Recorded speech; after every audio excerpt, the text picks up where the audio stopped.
Avec François Bourguignon, nous évoquons l'amour et l'instant présent. Vous êtes psychiatre, psychothérapeute. Roland, bonjour. Merci de témoigner et d'être avec nous. Bonjour Brigitte, bonjour François. Bonjour.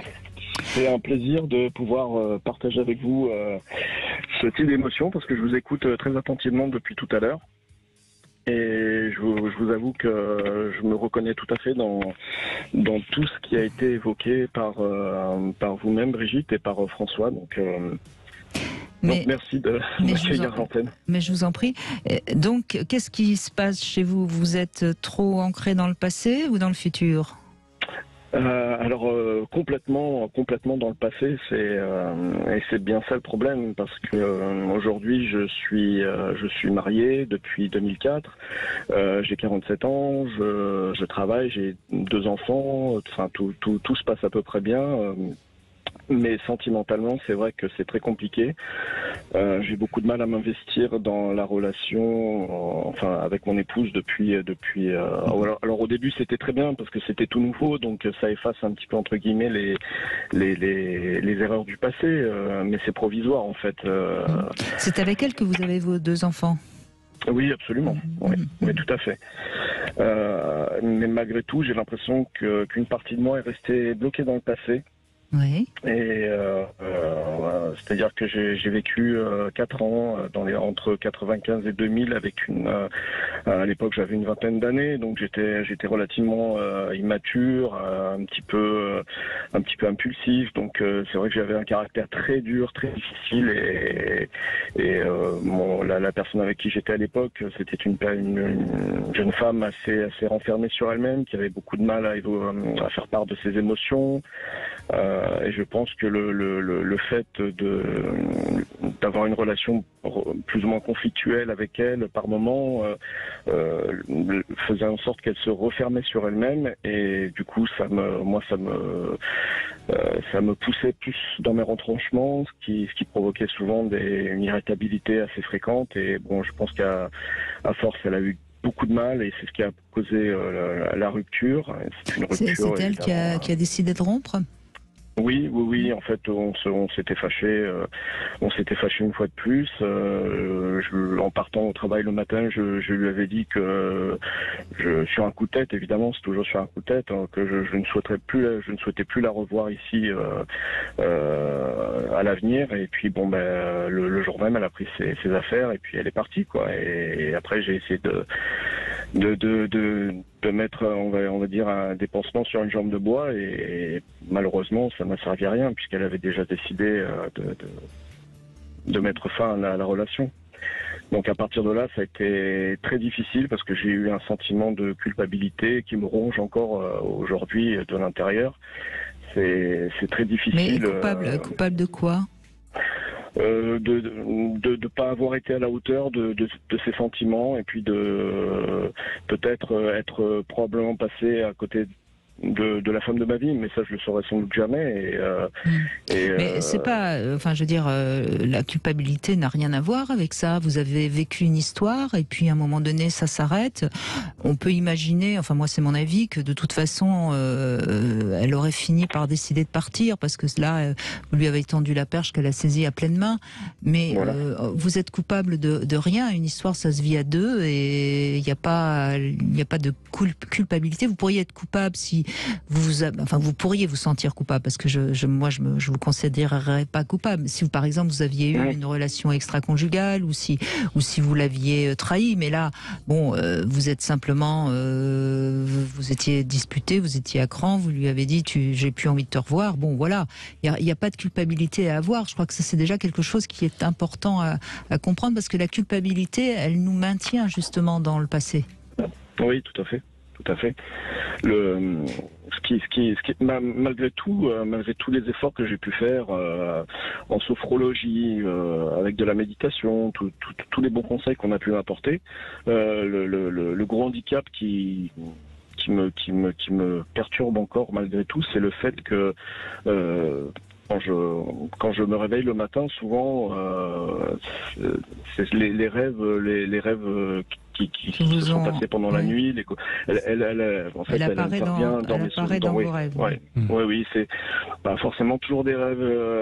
Alors, c'est vrai que le rêve peut être agréable ou pas, mais là, pour le coup, ce sont des rêves qui sont parfois assez réalistes et j'ai l'impression de la chercher dans des galeries, c'est très étrange et le rêve est vraiment très. Je m'imprègne beaucoup du rêve et le matin au réveil c'est très difficile parce que c'est très, très très perturbant. Et j'ai l'impression en fait qu'il y a un lien spirituel entre nous que j'arrive pas à couper et c'est émotionnellement c'est très compliqué en fait. Oui, c'est compliqué parce que comment dire, cette relation n'existe plus aujourd'hui. Vous voyez plus avec cette personne. Non, malheureusement non, mais bon, c'est peut-être. Vous avez coupé. Oui, vous avez coupé tous les liens, hein, c'est ça? Oui. Ah oui, depuis longtemps. De nombreuses années, oui. Oui, depuis longtemps, oui. Oui, donc en fait, si vous voulez, la vie du psy, c'est que vous êtes dans quelque chose qui ressemble, en tout cas, qu'on pourrait qualifier de rupture compliquée. C'est-à-dire que, en fait, c'est une rupture, c'est une relation que vous aviez très fortement investie, et quand la relation se termine, en fait, pour vous, ça induit une douleur. Alors voilà, on parlait de culpabilité, mais aussi tout simplement de la tristesse et cette perte. On est vraiment, ça s'apparente à un travail de deuil, hein, si vous voulez. Cette perte, elle suscite une douleur tellement intense qu'en fait, vous êtes un peu pris au piège ou prisonnier de stratégies qui cherchent à contrôler ou à éviter cette tristesse. Et en cherchant à contrôler ou éviter cette tristesse, finalement, vous essayez soit de maintenir en vie cette relation alors qu'aujourd'hui elle n'existe plus, vous voyez, et ça vient vous chercher dans vos rêves, ou vous êtes en permanence en train de vous absorber dans des réflexions sur qu'est-ce qu'il aurait fallu faire ou dire pour pas que la rupture arrive. Et comme vous dites, j'ai l'impression qu'il y a encore un lien spirituel qui nous unit, c'est-à-dire que il y a une forme comme ça d'investissement dans l'idée que la relation est encore vivante, alors qu'objectivement aujourd'hui vous n'êtes plus du tout en lien, et ce depuis des années, avec cette personne. Oui. Ce que je veux dire, c'est que, en fait, dans ce genre de situation, c'est soit on arrive à accueillir la réalité de la perte et c'est dur, soit on le refuse et c'est pire. C'est-à-dire qu'en fait, vous êtes dans une situation où le fait d'essayer à tout prix de réparer ce qui s'est passé et d'essayer de maintenir en vie cette relation alors qu'elle n'existe plus, c'est le gros du problème aujourd'hui, en fait. Si vous voulez, l'idée, c'est que c'est le type de proposition psychothérapie qu'on peut faire dans ce genre de cas, c'est d'essayer de rendre la rupture inéluctable, hein, c'est-à-dire ou en tout cas d'admettre que sortir du déni, sortir du déni, ou vraiment d'arriver à alors général, là vous ça fait des années et des années, hein, mais c'est enlever le numéro du téléphone, c'est ne plus regarder les photos, c'est des choses comme ça, c'est-à-dire à un moment. Mais c'est peut-être tout simplement tourner le dos à votre adolescence, votre jeunesse, Roland. Je crois qu'il y a quelque chose qui me fait penser comme ça, mais peut-être que je me trompe, que au fond, votre vie de famille, c'est pas votre idéal de vie. Il y a quelque chose comme ça qui me fait penser que vous avez en vous une partie, et quand vous rêvez d'elle, quelque part, vous rêvez de vous. Oui. Ça vous parle, ça? Oui, complètement. Eh ben oui, mais c'est ça qu'il va falloir travailler, vous voyez. C'est-à-dire que votre relation actuelle, vous l'investissez pas.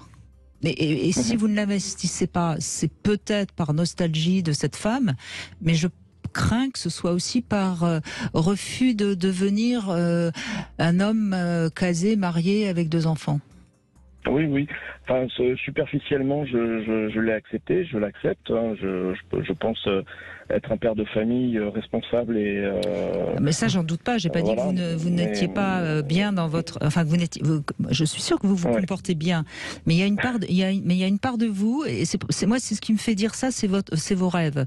Parce que vos rêves, on pourrait au premier degré l'interpréter comme cette femme qui vous hante et le lien spirituel, comme vous l'avez dit, qui reste entre vous. Mais moi, je crois pas. Je crois que cette femme, c'est un peu vous, c'est un peu cette partie de vous qui était impulsive, jeune, bravant peut-être des interdits. Vous étiez certainement un révolté, et cette partie de vous, quelque part, vous avez envie de la garder, et en même temps, vous ne pouvez pas la garder puisque maintenant vous avez une vie maritale. Donc, je crois que c'est là-dessus qu'il faut que vous travailliez, sur vous et non pas sur elle. Elle est, je dirais, vous voyez, ce qui vous empêche de travailler sur vous. Et c'est pour ça que ce que vous avez fait comme thérapie, ça n'a pas marché. Ah oui. Oui, je suis tout à fait. C'est vrai que j'avais pas imaginé ça dans ce sens-là, mais. C'est très juste aussi ce que dit Brigitte, c'est que il faut voir que quand vous repensez à elle, vous repensez aussi à vous 20 ans plus tôt, quoi. Donc si aujourd'hui vous vous recroisiez, c'est à peu près certain que vous retrouveriez pas ce que vous aviez 20 ans plus tôt, parce que 20 ans se sont passés, et pour elle et pour vous. Absolument.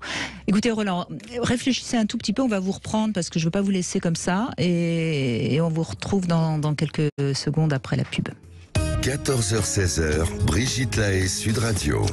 Avec François Borgognon qui est avec nous, nous écoutons Roland. Roland, bon, vous restez en effet très accroché à une histoire du passé qui était en plus une histoire qui fonctionnait pas bien. Hein. On l'a bien compris. Vous étiez dans une relation qui de toute façon n'était pas faite pour vous, et pourtant elle vous hante encore autant d'années après. Oui, moi je crois qu'il y a quelque chose à comprendre en vous, et c'est en comprenant ce qu'il y a en vous, cette partie de vous qui est quelque part vous n'avez pas complètement accepté de perdre, et c'est peut-être ça qu'il faut là-dessus qu'il faudrait avancer. Oui, je vais essayer de travailler dans ce sens-là, et évidemment auparavant j'avais pas du tout envisagé ce qui pouvait. Pourtant je prends soin de moi, j'essaie de penser à moi, pas de manière égoïste, mais d'essayer de relativiser un petit peu la situation, mais c'est vrai que par moment, l'attitude que j'ai au quotidien est une attitude assez lointaine de tout ça. Je profite de tous les jours, hein, de mon entourage, et parfois le souvenir de cette relation me revient tellement fort que la charge émotionnelle est suffisamment importante pour que ça me perturbe au point presque d'en pleurer, quoi. Et c'est très compliqué par moment, j'avoue que. Maintenant, c'est aussi peut-être quelque chose qui touche à une blessure d'enfance, hein. Il y a quelque chose aussi peut-être à comprendre, moi, parce que vous nous avez parlé de votre tempérament bad boy, hein, quand vous étiez avec cette jeune femme. C'est certainement dû à un comportement comme ça de révolté et de mauvais garçon. C'est certainement dû aussi à des blessures d'enfance. Donc c'est tout ça aussi qui est peut-être pas encore complètement nettoyé. Hein. Oui, je suis assez d'accord avec vous, oui, tout à fait. Et je pense que c'est en passant par là que vous allez avancer. Hein. Oui. Un bon début, de mon point de vue, ça serait peut-être d'accepter d'être triste, ou d'accueillir la tristesse qui est liée à cette rupture, parce que j'ai l'impression qu'en fait, ça fait 20 ans que vous vous débattez comme vous pouvez pour essayer d'y échapper. Et le problème, c'est que ça marche que le temps où on se débat. Et en fait, c'est ce que vous dites, c'est que des fois, ça vous saute au visage de façon impromptue, parce que il y a des moments où vous baissez la garde, et cette tristesse, elle ne pourrait être dépassée que si vous l'accueillez. Et tant que vous êtes pris dans ce mouvement en fait d'agitation qui est une agitation défensive, hein, et qui cherche juste à vous absenter de la tristesse, vous pouvez pas la métaboliser, et du coup ça vous prend beaucoup d'énergie, et ça vous détourne aussi de ce qui est heureux maintenant. Et cette tristesse, elle est due aussi au petit garçon qui a été malheureux quand il était petit. Oui. Je pense que vous avez à taper juste, parce que ça me fait réagir. Oui. Je suis un petit peu. J'ai l'émotion qui monte là un petit peu. C'est vrai que. Bon, donc c'est là-dessus qu'il faut avancer. Et c'est douloureux, mais c'est ok. Hein, c'est-à-dire que ce ne sont que des émotions, et nos émotions, elles nous signifient, voilà, ce qui est important. C'est ce qu'on dit, c'est qu'on ne peut pas souffrir de ce qui est sans importance pour nous. Donc ça vient souligner, que voilà, c'était quelque chose d'important pour vous et que vous avez besoin d'un temps pour pouvoir vous réaménager avec ce manque et pouvoir continuer votre chemin. Oui, au final c'est tout ce que je souhaite, c'est avoir conscience des événements du passé, les mettre derrière moi, ne pas forcément les oublier, mais entre guillemets refermer la porte et mettre la clé loin de portée, et puis avancer sur mon présent et dans mon futur. Tout à fait. Voilà. Vous avez encore toute une vie à vivre devant vous, donc ça serait dommage de rester figé là-dessus. Et je suis désolée, Roland, je vais encore appuyer là où ça va peut-être faire mal. Cette femme qui vous hante, cette femme, elle a apporté certainement quelque chose qui vous manquait terriblement parce que vous ne l'aviez pas eu dans votre enfance. Et c'est ça qui a marqué tant votre vie à ce moment-là. Et c'est ça qu'il faut comprendre. Et quand vous comprendrez ce qu'elle a pu apporter de par la relation d'amour, moi je le dis souvent, les relations d'amour, ce sont des parcours initiatiques très importants, mais il faut savoir tourner la page quand ces histoires d'amour sont terminées, voyez. Et donc ce qu'elle vous a apporté à ce moment T de votre vie, c'est ce qui a été très charnière entre votre adolescence et l'homme que vous êtes aujourd'hui. Oui, tout à fait. Voilà. Je suis absolument d'accord. Bon courage et puis merci de votre confiance. Merci à tous les deux. Merci beaucoup. Merci.